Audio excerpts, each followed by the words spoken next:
In a bid to expedite local vaccines manufacturing in Nigeria, the National Institute for Pharmaceutical Research and Development hosted a high-level meeting to review and validate a draft national plan for vaccines R&D and manufacturing.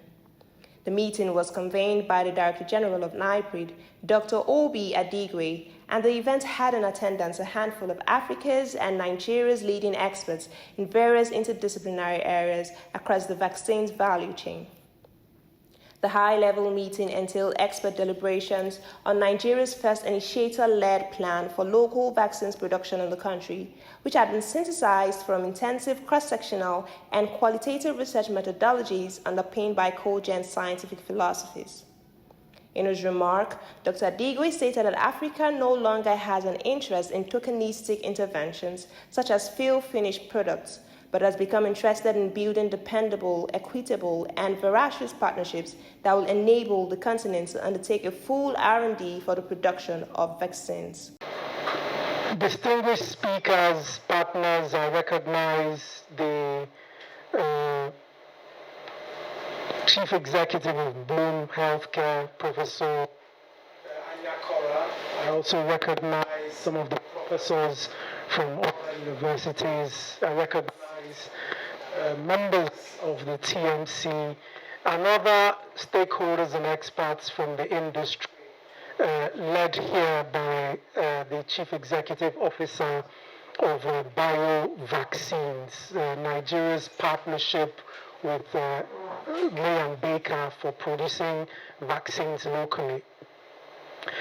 It gives me great pleasure to welcome you all to what arguably is the final step in this long and very exciting journey of developing the draft national plan, but which also is incidentally the first step for a much bigger journey under the recently approved Unlocking the Health Value Chain Plan, which coordinating Minister Pate secured from the President of the Federal Republic. We have presented the work which started close to a year ago to the coordinating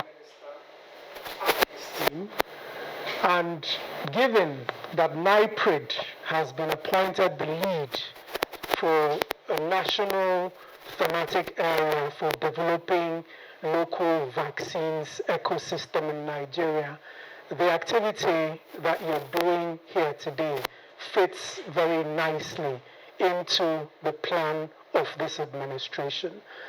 And you would also notice the conference, Pan-African Conference, for which we have just secured approval from the minister to champion.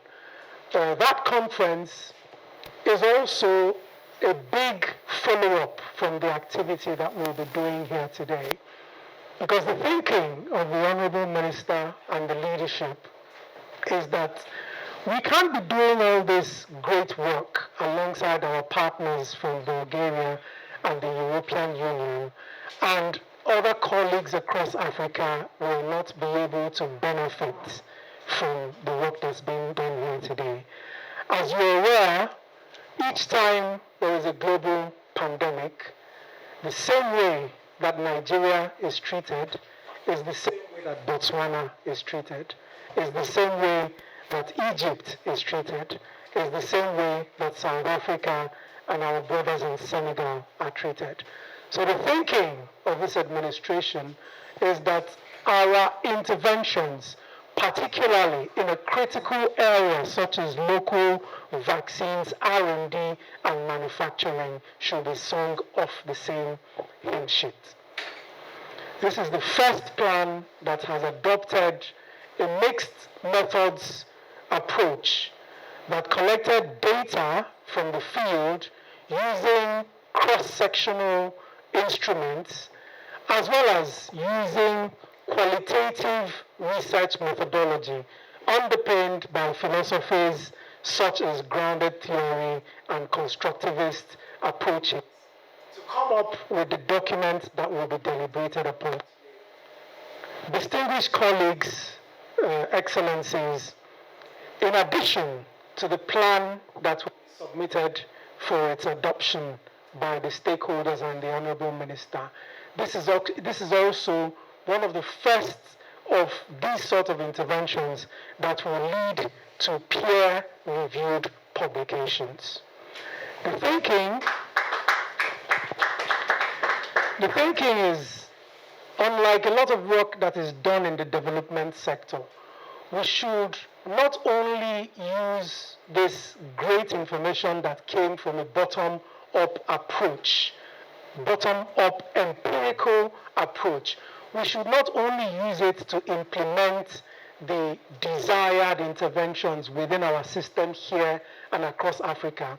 The knowledge should also be shared in the highest intellectual platforms, so that colleagues in Southeast Asia, colleagues in South America, colleagues in Europe and in other parts of the world that face similar challenges that relate to the activities we're looking at today would also benefit from the work that is put out there.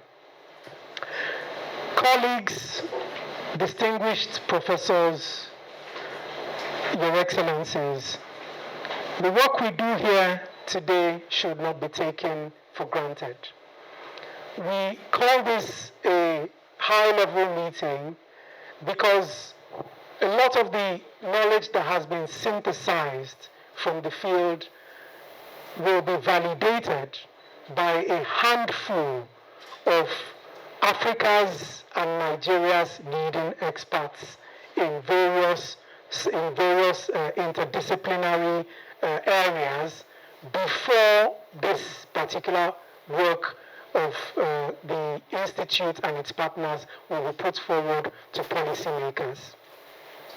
In addition to the output of this work, helping to address critical access to healthcare issues, it also gives NIPRID, Nigeria, South Africa, Botswana, colleagues in Egypt, colleagues in Senegal, an entry into a market, a Pan-African market, which is soon to be valued to reach $50 billion per annum, for which African stakeholders do not play a role.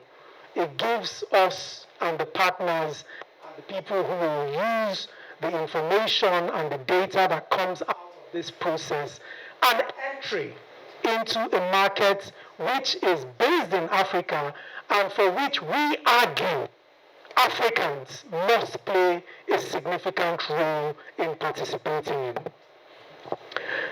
Excellencies, distinguished colleagues, in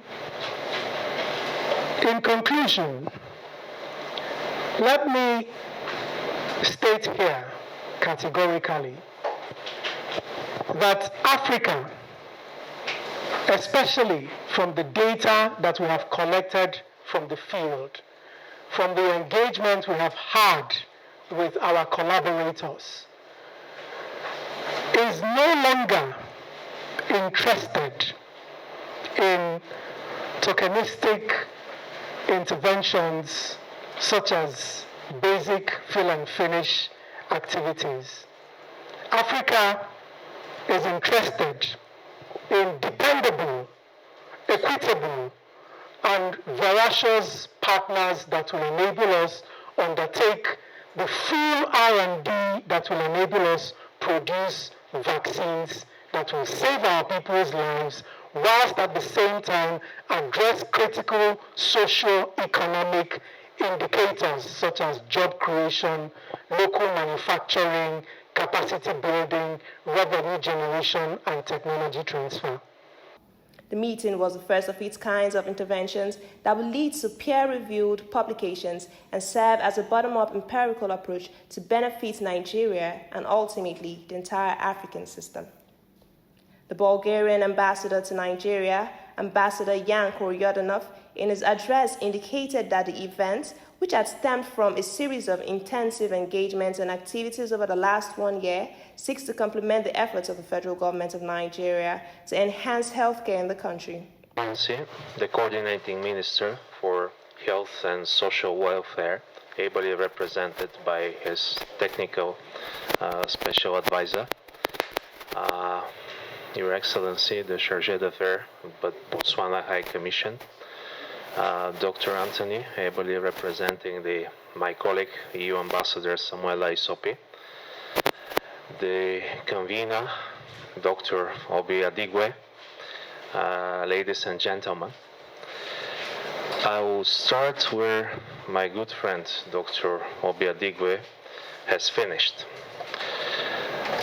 He mentioned that Nigeria is no more interested in just fill and finish business. Let me say that Bulgaria is no more interested in this model as well.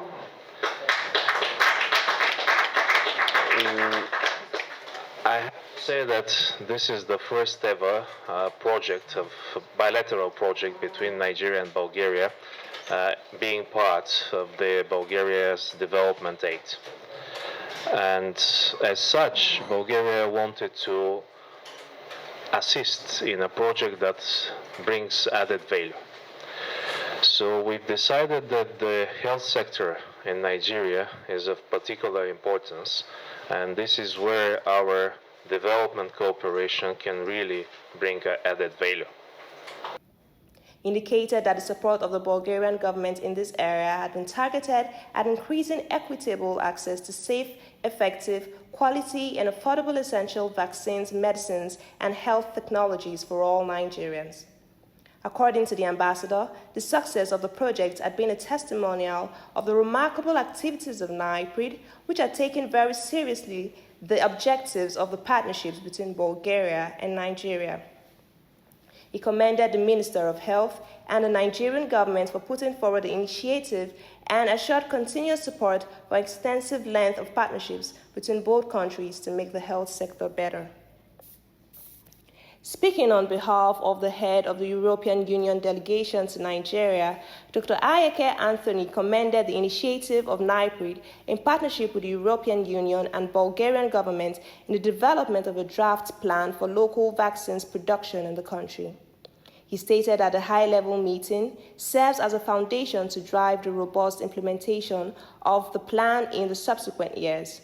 As one of the EU flagship programs, Dr. Ayeke indicated that in line with this initiative, the BioVaccines entity has been positioned to have vaccine hubs across the 3 Nigerian states in Kano, Lagos, and Abuja to serve and preserve vaccines and other health equipment for the 3 geopolitical zones in Nigeria. In the vaccine value chain to contribute contextual strategies to achieve sustainable local production of vaccines in Nigeria, including consensus on a national plan for vaccine research and development and local production. The project has now produced a draft costed national plan roadmap for this, and we hope that in the review and subsequent consensus around it will achieve validation. I therefore thank the Bulgarian government for their support to this process and the federal government of Nigeria through the Federal Ministry of Health and Social Welfare for the coordination with NIPRID and the other participants here today for supporting the development of this plan. I sincerely hope that the meeting of this review of the plan will spark the beginning of improvement in local vaccine research and development and local production, not just in Nigeria, but in Africa as large. Whilst giving his address, the Minister of State for Health, Dr. Tunji Alausa, ably represented by Dr. David Atuwo, acknowledged the proactiveness and leadership of NIPRID in implementing critical interventions to catalyze the country's health system in the thematic area of vaccines research and development. Madam Ambassador, as representative of the Honorable Minister, I don't have the luck standing by the protocol. Your Excellency, the Bulgarian Ambassador to Nigeria, Your Excellency Yako Yodonov, with your Nigerian, I welcome you. The Charge of the Affairs of the Republic of Botswana, Madam, you're welcome. The representative of the European Union, my brother, you're highly welcome. Our host, the DG of NIPRI, Dr. Adigwe, personal friend, and through you to all the TMC members. I must say that the ministry is extremely proud of NIPRI and its leadership, and because they've been very proactive, and you can see that we are giving them more and more assignments. Thank you very much. Thank you very much for the work that you've been doing at NIPRI. The representative of NAFDAC, of the National Health Insurance Authority, professors here present, and other distinguished ladies and gentlemen, good morning. Let me first of all give you the apologies, extend the apologies of the ministers, the coordinating minister and the Minister of State. There is a clash of events. The meeting is going on as we speak, and both of them have to be present. So I have been directed as a humble civil servant that I am to represent him and read his speech. Dr. Atuwo proceeded to indicate the activities of the Federal Ministry of Health in the development of the national vaccine policy and stressed the necessity of review and validation of the draft roadmap to ensure the vaccine policy objectives are achieved. Given NIPRI's position as the lead agency for the thematic development of Nigeria's local vaccine ecosystem, he emphasized the deliberations of the event fits into the plan of the current administration and will enable stakeholders and policymakers to address critical healthcare issues, as well as enhance entry of the pharma sector into the larger African market. He assured the minister's support to NIPRI's activities and regards to the local production of vaccines in Nigeria. Thank you for watching. For regular updates in health sector and pharma research and development, click on the subscribe button right now. Remember to like and share as well.